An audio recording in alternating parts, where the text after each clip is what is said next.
ओम नमः सिद्धेभ्यः। ओम नमः सिद्धेभ्यः।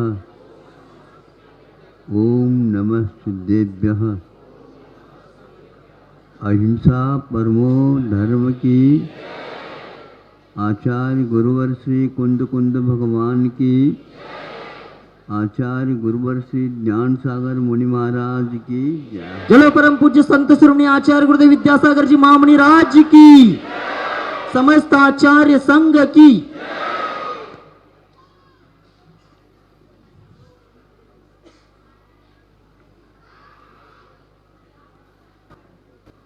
आप लोगों ने सुना तो होगा, लेकिन उसके ऊपर विचार शायद नहीं किया होगा। वो यह है, समुद्र में मछलियां रहती हैं और मछलियों का भोजन भी वहीं पर उन्हीं मछलियों का ही होता है प्राय।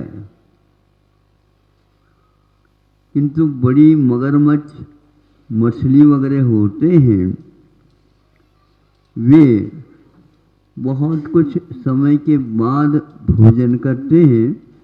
जो किया है भोजन, उसको वो अच्छे ढंग से जब तक नहीं पचता तब तक दूसरे की ओर नहीं देखते। ये तो हुआ वो बड़ी मछली की बात, किंतु एक छोटी मछली भी रहती है जो वो मछलियों को खा नहीं सकती, इतनी छोटी रहती है। लेकिन वह मछली के कानों में रहती है, मछली के कानों में रहती, जिसको तंतुल मच्छ बोलते हैं, चावल के बराबर। किंतु इस दृश्य को देख करके वह हमेशा विचार करती है, देखो ये बड़ी मछली आंखें बंद करके सोई है और इसके मुख में कई हजारों मछलियां प्रवेश करती हैं और बाहर आती हैं और ऊपर ये भीतर जाती आती रहती है। ये तो पागल है। इसके स्थान पर यदि मैं बड़ी मछली होती, सुन रहे हो, तो एक को भी नहीं छोड़ती। अब बताओ, जिसने कुछ भी खाई नहीं वह भी, और जो खाती है वह भी नरक गति में जाते हैं। किंतु सप्तम पृथ्वी में जाकर के जब दोनों पंचेंद्रिय हो जाते हैं, उस समय उन्हें जाते स्मरणादिक हो जाते हैं। अब वहां पर जाने के उपरांत वह सोचती है, दोबारा हमें इस प्रकार का कार्य नहीं करना चाहिए। और नार के जीव ही ऐसे होते हैं जो मरना चाहते हैं, बाकी सभी गति के जीव और जीना चाहते हैं, क्योंकि यहाँ पर विषयों का भरमार है। उसके सेवन करने के लिए वे हमेशा तत्पर रहते हैं, क्योंकि वहाँ पर पंचेंद्र के विषय मिलते नहीं। यदि मिलते हैं, सारे के सारे प्रतिकूल ही मिलते हैं। प्रतिकूलता में नारकी जीव सोचते हैं मर जाऊं तो अच्छा, लेकिन छूट नहीं सकता, उसका अकाल मरण नहीं होता। और आप लोगों को यदि मरण आने को होता है तो मैं और जीऊं और जीऊं और जीऊं सोचता। यह जीवन मरण का खेल किसके ऊपर चल रहा है? आपने जो अतीत में भाव किए हैं उसके अनुसार गति का बंध हो गया है।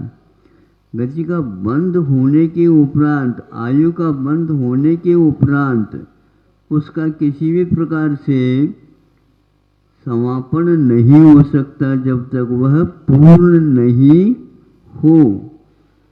सोच लीजिए, विचार कर लीजिए। इसी प्रकार स्वर्गों में भी होता है। नरकों में एक प्रकार से हो गया तो देवों में भी ये स्थिति है।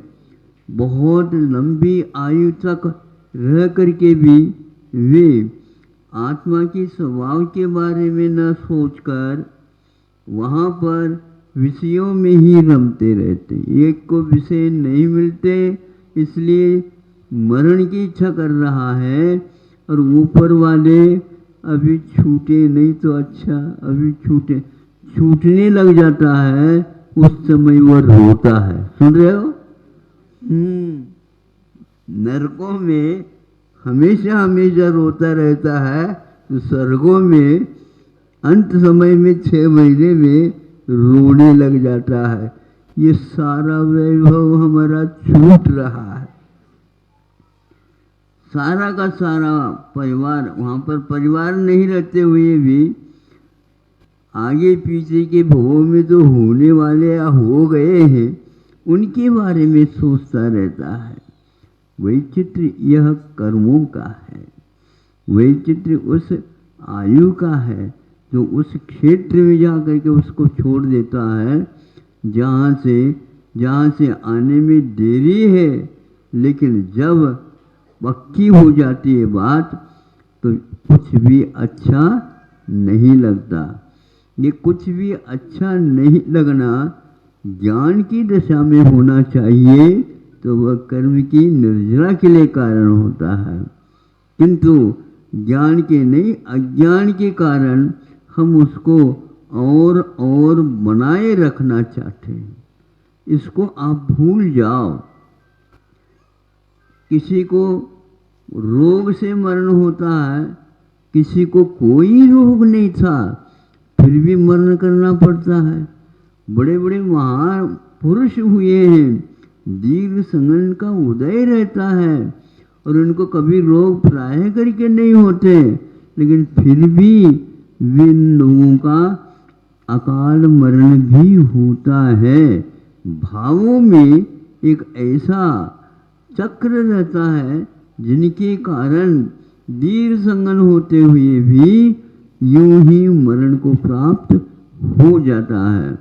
मरण और जीवन के बारे में इस रहस्य को जो व्यक्ति जानता है वह सुख के कारण और दुख के कारणों में भी अपने ज्ञान का उपयोग करके और उसके ऊपर विश्वास करता हुआ, एक खेल है।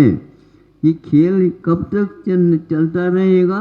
जब तक आप उसको खेलेंगे नहीं है तो अपने आप ही बंद होता है।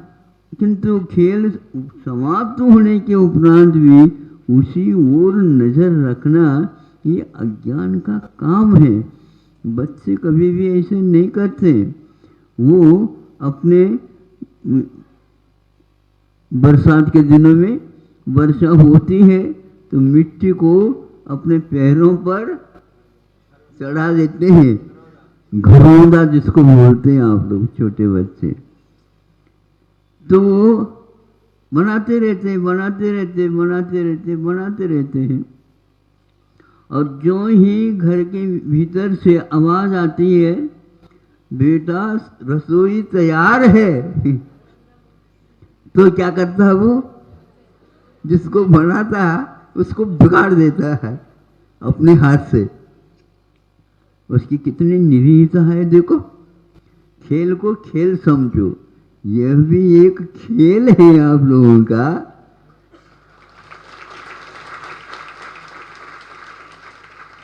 है क्या नहीं खेल? लेकिन इसको कोई खेल समझता ही नहीं।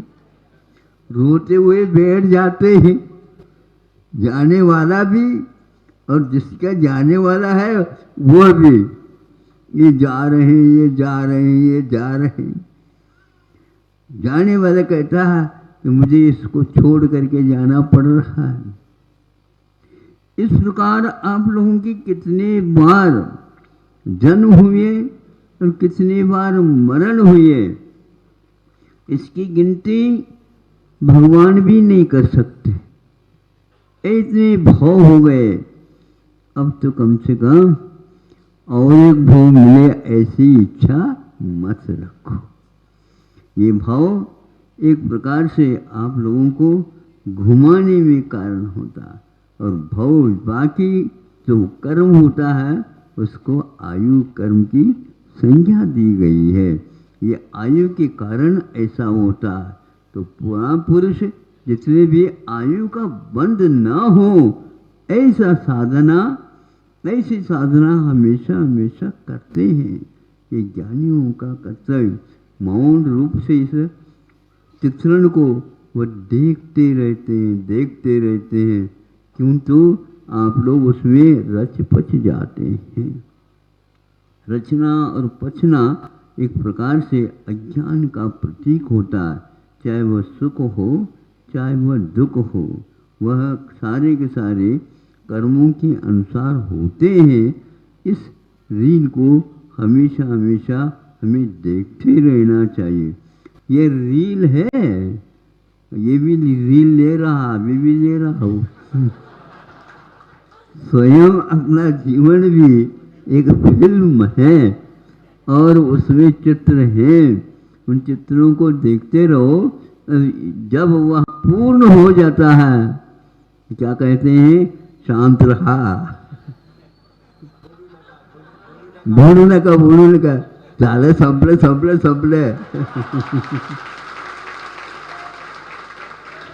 अब वहां पर केवल पर्दा रहता है और कुछ नहीं रहता। उस पर्दे को देखो। पर्दे को देखने के लिए इसने पैसे खर्च किए थे क्या? नहीं। उसी प्रकार यह जब बंद हो जाता है उस समय समझता है कि अब समाप्त हो गया। ज्ञानी लोग अपने आप ही समझते रहते हैं। एक एक फिल्म, एक एक आयु कर्म के निषेक चले जाते रहते, रुकने का नाम ही नहीं। जीवन में केवल मरण ही रहता है, क्योंकि आयु कर्म का क्षय होता रहता है। उसको नया कुछ मिलने वाला नहीं। जब मिलेगा तो यह नहीं रहेगा, और जब यह नहीं, जब तक रहता है तब तक जो बंध रहा है वह हृदय में नहीं आ सकता। क्योंकि फिल्म अनेक प्रकार के हैं।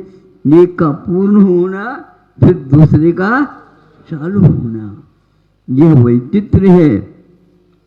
वह एक प्रकार से इतने जोर से चलता बताते हैं फिल्म की कम से कम एक फिल्म उदय में आ जाता है तो कम से कम 16 बार यदि आता है तो उसमें क्या होता है, जैसे भाग रहे हैं, भागते कुछ है ही नहीं, बोल रहे हैं, बोलते कुछ है ही नहीं एक फिल्म में, किंतु वह जब भागता रहता है तब लगता है कि यह चित्र चल रहा है, किंतु वस्तुतः ये नियम नहीं है। आप लोगों का भी ऐसा ही पड़ा रह जाता है।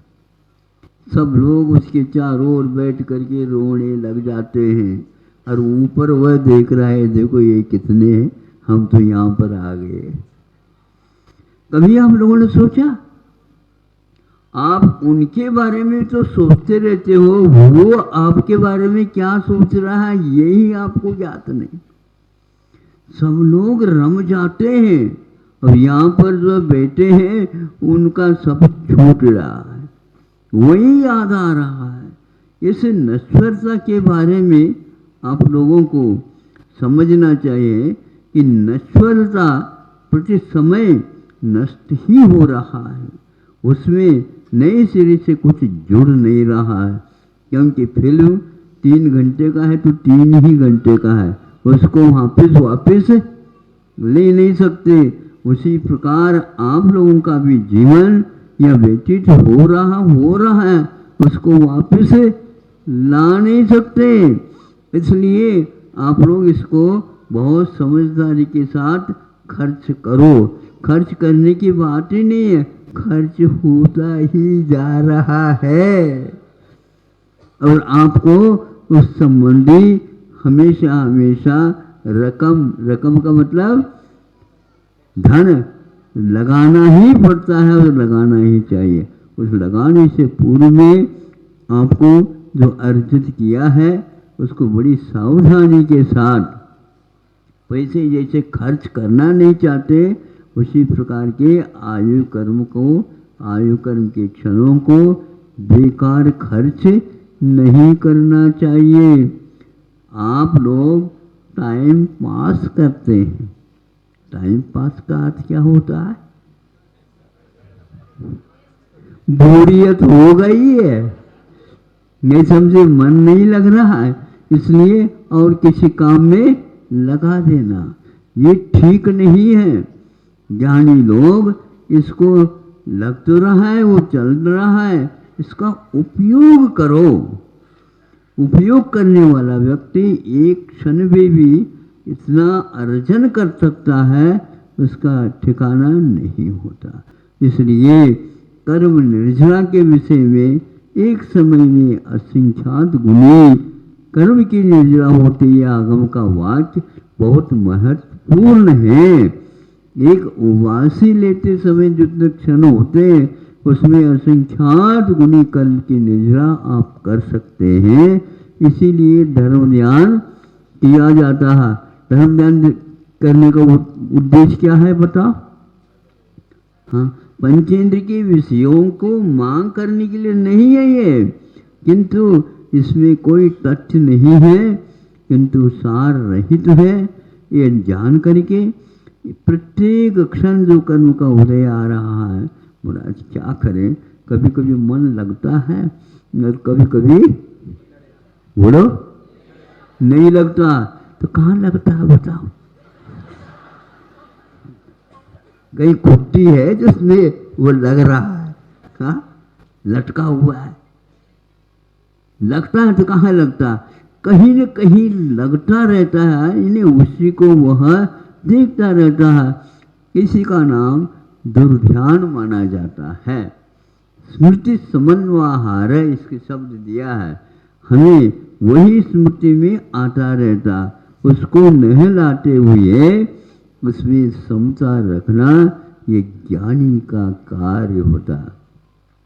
बहुत बार महाराज सोचते तो हैं लेकिन समता आती नहीं। अरे आप लोगों ने उसको भगा दिया, घर से बाहर निकाल दिया, वो कैसे आएगी? ज्ञानी के कमरे में हमेशा समता रहती है तो मोही के कमरे में ममता रहती है। अब क्या चाहते हो बताओ? हाँ, समता एंड ममता। देखो दोनों में हम आपको सही अर्थ बता देते हैं। समता में समान राग द्वेष नहीं करना, सम समीचीन रूपेण अतति व्यापनोति संचेते वह समता। ये समता की व्याप्ति है।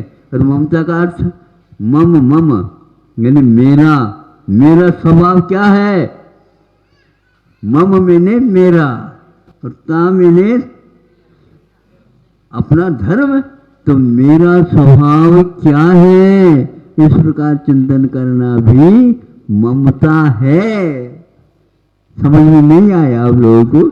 व्याकरण जिसने समझा है, ममता मैंने मेरापन, मेरापन किसमें है? इंद्रियों में नहीं, इंद्रिय विषयों में नहीं, किंतु मेरा स्वभाव उपयोगो लक्षणम उसमें है। उस ज्ञान के द्वारा ममत्व के विषय में, मेरेपन के विषय में, मैं कौन हूँ इस विषय में चिंतन करना ममता है। और नहीं तो समता रखो, राग द्वेष नहीं करो, ये समता है।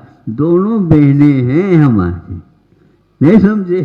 ये दोनों बहनें नहीं वे क्या है? हाँ, ये दूसरपुर का है काम, नहीं व्याख्या है। भाषा का चमत्कार यही है। ज्ञानी हमेशा हमेशा कोई भी ग्रंथ का कोई शब्द उठा लेता है और उसमें अर्थ के अनुसार ही अपना चिंतन चलाता रहता है, कभी वह ऊबता नहीं, यानी बोरियत उसको नहीं होती, क्योंकि इसकी कीमत कोई भी चुका नहीं सकता है। स्वर्ग का सारा वैभव भी मिल जाए, मनुष्य भव की एक क्षण मिलना बहुत महंगी है चीज।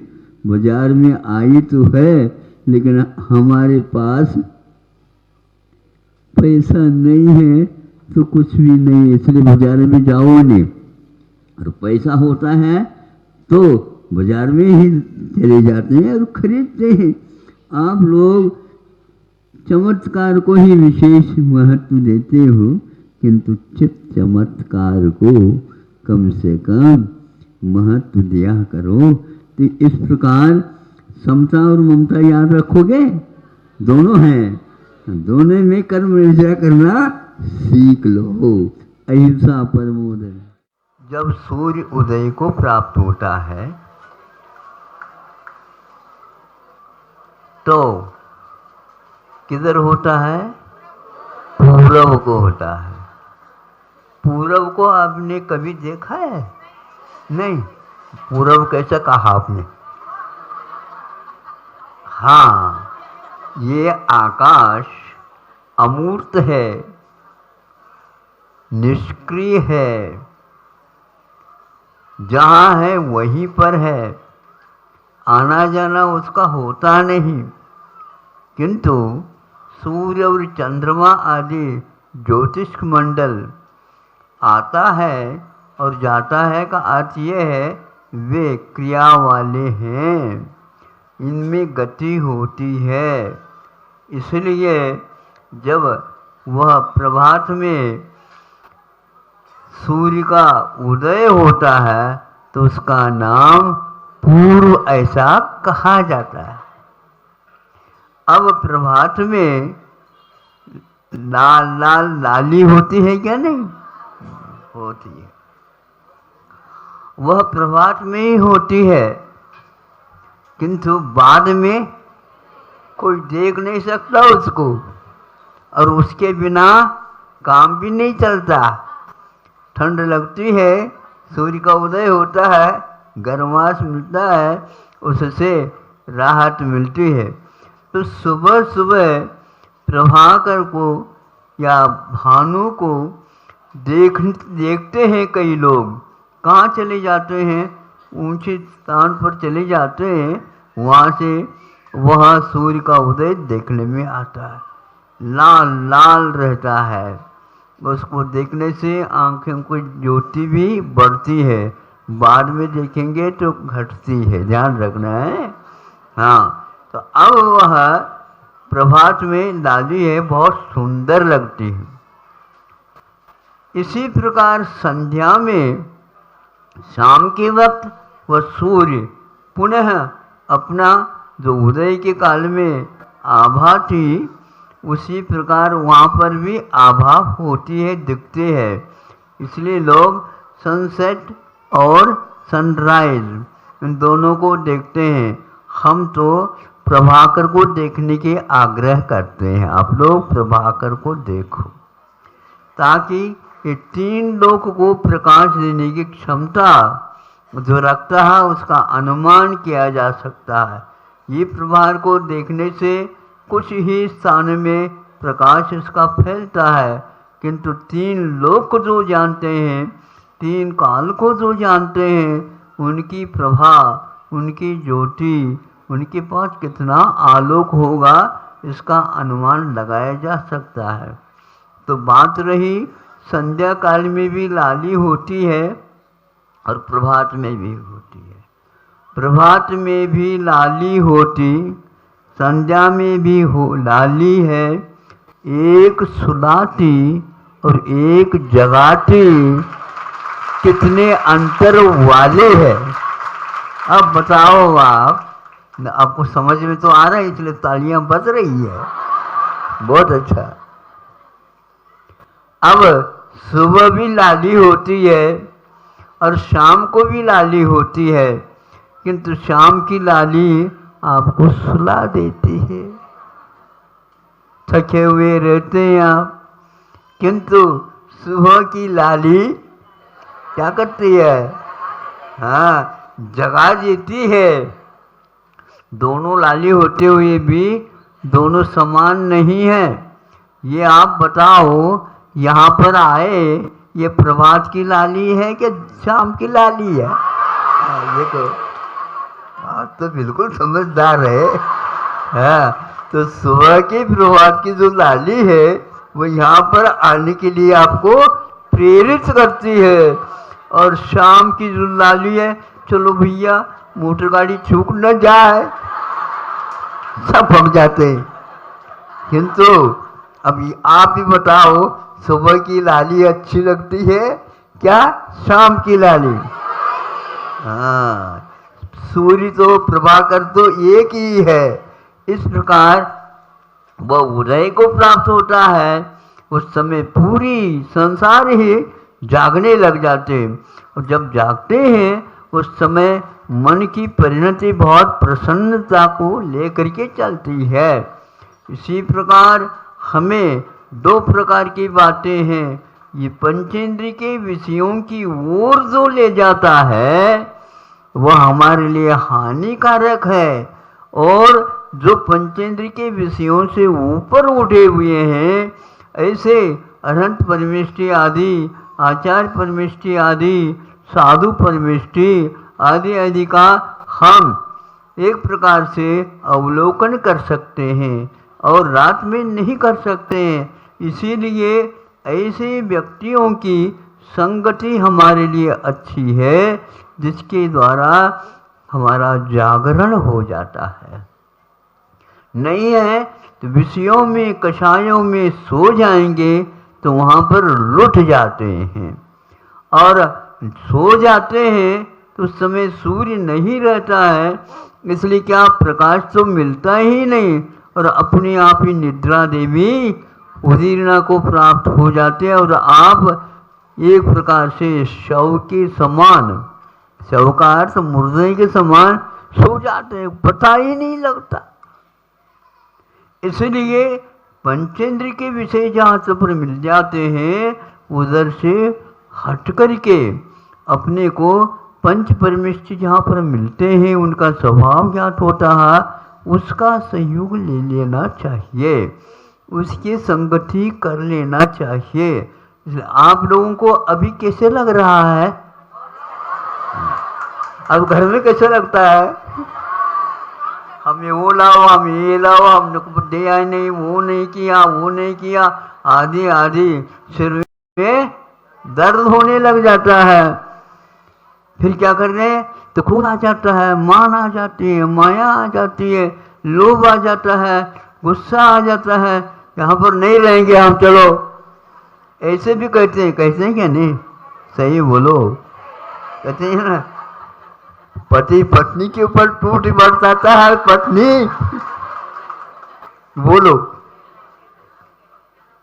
इसीलिए हमें सोचना चाहिए हमारे परिणाम हमेशा हमेशा शुद्ध या शुभ बने रहें और हम पंचेंद्र के विषयों से बच जाए। इन पंचेंद्र के विषयों में जितने समय के लिए आप बचे, मान लो 12 घंटे एक दिन लग गया, एक दिन घर छूटने के कारण काम चलाओ, कुछ भी मिले ठीक है। यहाँ पर कोई व्यवस्था है ही नहीं, यहाँ पर छत्ता भी नहीं है। और कल नहीं परसों 2-3 दिन से देख रहा हूँ, सब लोग छत्ता लगा करके पानी में बैठे हैं। हमने सोचा देखो इनकी कितनी भक्ति है और इनकी कितनी रुचि है। हम दूर से आए हैं, हम अच्छे ढंग से दर्शन कर लें, अच्छे ढंग से प्रवचन सुन ले, महाराज जी को आहार वगैरह होते उसको भी देख लें। महाराज आप देने क्यों नहीं देते? है ना, एक ग्रास सुनो, कृत कार्य अनुमोदन तीनों होते हैं। इसलिए आपको जितने जो है देखते रहेंगे उतना ही उससे भी ज़्यादा फल मिल सकता है। ऐसा पुण्य का बंध होता है क्योंकि आपके भाव शुभ है, प्रभात की लाली के समान है। हाँ, फिर भी भावना तो रखना ही चाहिए, लेकिन किस किस के हाथ से हम ले। इसलिए आपको आशीर्वाद देते हैं। और एक आध बार तो देखा करो महाराज, आपको हम देख रहे हैं, हमें आप भी देख लो। ऐसा नहीं, सूर्य जो है ना उदय को प्राप्त होता है, वो किसी की ओर देखता नहीं, अपनी यात्रा करता है सुबह से शाम तक। फिर भी उनको देख करके, प्रकाश प्राप्त करके, आलोक प्राप्त करके आप लोग अपने अपने गतिविधियां चलाते हैं। इसलिए राग है तो एक राग है धर्मानुराग, वह सुबह की लाली के समान है। और एक द्वेष है अथवा विषयों की ओर ले जाने वाली लाली है तो शाम की है। तो 12 घंटे आपके जीवन के एक एक दिन में यूं ही फालतू चले जाते हैं, 12 घंटे ही काम में आ जाते हैं। इसलिए जो व्यक्ति दिन में भी जो कुछ भी भोजन पानी आदि करके बार बार ये चिंतन करे, हम गए थे शिवपुर को, वहाँ पर ऐसे ऐसे हो रहा था, इसको याद करो। यहाँ पर कितनी वेदियाँ हैं उनको याद करो, सम्य शिखर जी को भी याद करो। गए हैं तो, नहीं गए हैं तो दूसरे को पूछ लो ये कैसा होता है। इसका सब चिंतन करने से आप घंटों निकाल सकते हैं। घर में बैठ करके भी यहाँ की यात्रा का स्मरण आप लोगों के लिए पुण्यवर्धक होगा। नहीं समझे? कोई लोग आना तो चाहते हैं लेकिन आना मिले तो, हाँ महाराज बहुत देर के बाद दर्शन हो गया आपका, तो हमने कहा घर से बाहर निकलेंगे तभी तो होगा। बोलो महाराज, घर से बाहर निकलना तो चाहते हैं लेकिन घर छूटता ही नहीं। घर कभी छूटता नहीं, घर को छोड़ना। हाँ आप लोगों को याद हो गया तो घर को 12 घंटे के लिए, 1 दिन के लिए, 2 दिन के लिए यदि छोड़ते हैं, ये भाव आ जाते हैं।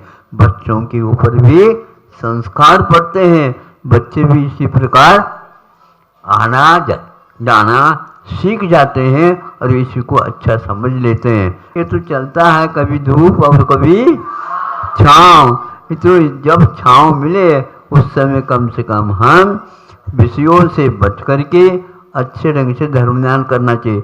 ये यात्रा जो आप करते हैं, इन यात्राओं को स्मरण में रखना। और घर में भी बैठे हैं, 1 घंटा मिल गया, आंखें बंद करके सम्य शिखर जी की यात्रा करना प्रारंभ कर दिया।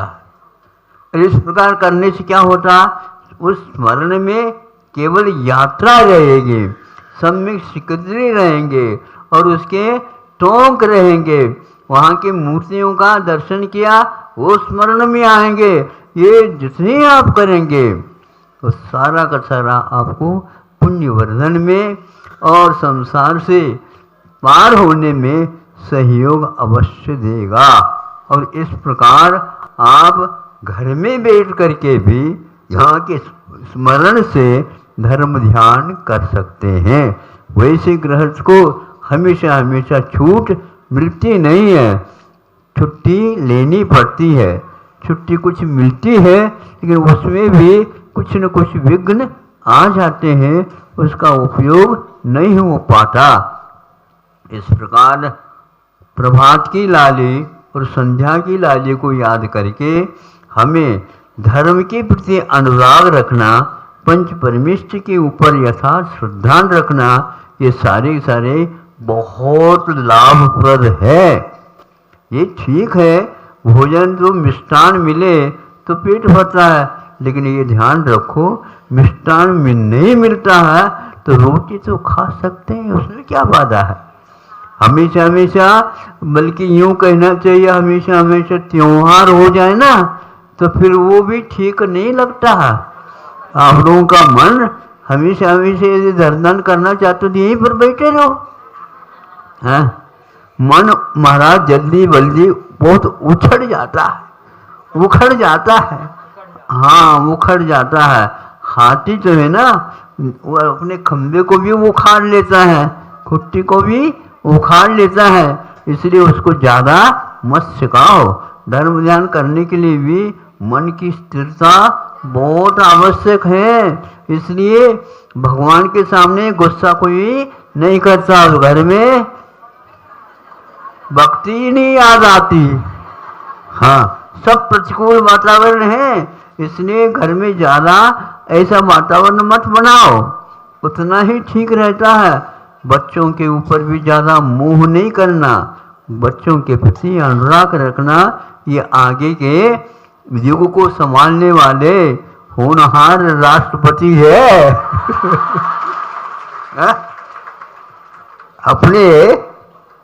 अपने संतान जो है ना, संतान है कुलदीपक कहा है, पुत्र है कुलदीपक, कुल के युवा दीपक हैं। इस प्रकार धर्म ध्यान करने के लिए एक प्रवाह को आप निश्चित कर रहे हैं। इसके प्रति धर्मानुराग रखो, विषयानुराग ठीक नहीं है। अपने परिवार के प्रति भी ज्यादा मोह नहीं करना चाहिए, बल्कि यूँ कहना चाहिए वो उसको संयत बना करके अड़ोस पड़ोस के बच्चों के प्रति भी स्नेह रखना चाहिए, उनको भी अच्छे संस्कार दिलाना चाहिए। इस प्रकार करने से आपके प्रति अड़ोस पड़ोस बहुत ही प्रेम वात्सल्य रखेंगे और इससे धर्म ध्यान में बहुत ही प्रोत्साहन मिलता है।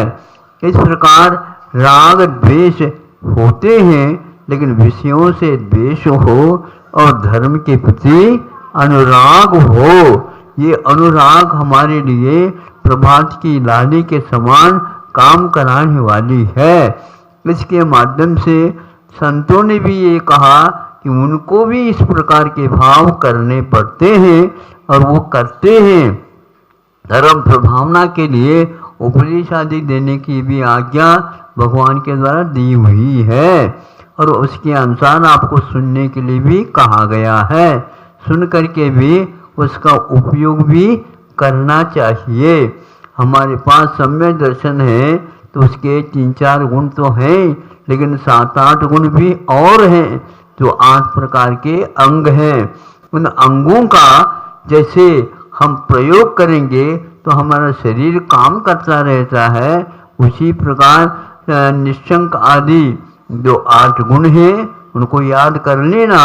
और 4 जो है मुख्य हैं, जो वात्सल्य है, स्थितिकरण है, उपगोहन है, धर्म प्रभावना है, ये 4 निश्चित रूप से आप लोगों को आवश्यक है जो अपने सम्यक दर्शन को सुरक्षित रख सके।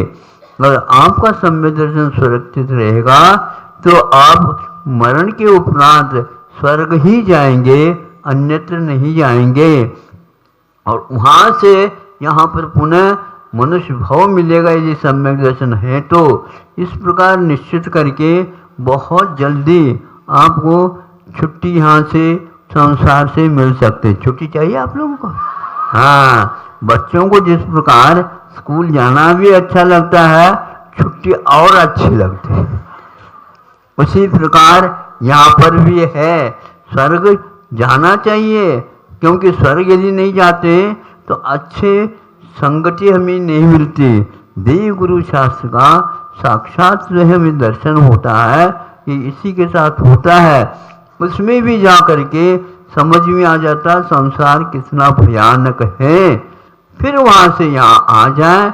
इस प्रकार करते सम्यक दर्शन यदि आपका स्थिर है, मुक्ति एक दिन निश्चित ही मिलेगा। इसलिए सम्यक दर्शन को जैसे 8 अंगों से जो शरीर बना है उसी प्रकार निशंकित आदि 8 गुणों से युक्त है। इस सम्यक दर्शन को सुरक्षित रखना चाहिए। अहिंसा परमो धर्म की जय।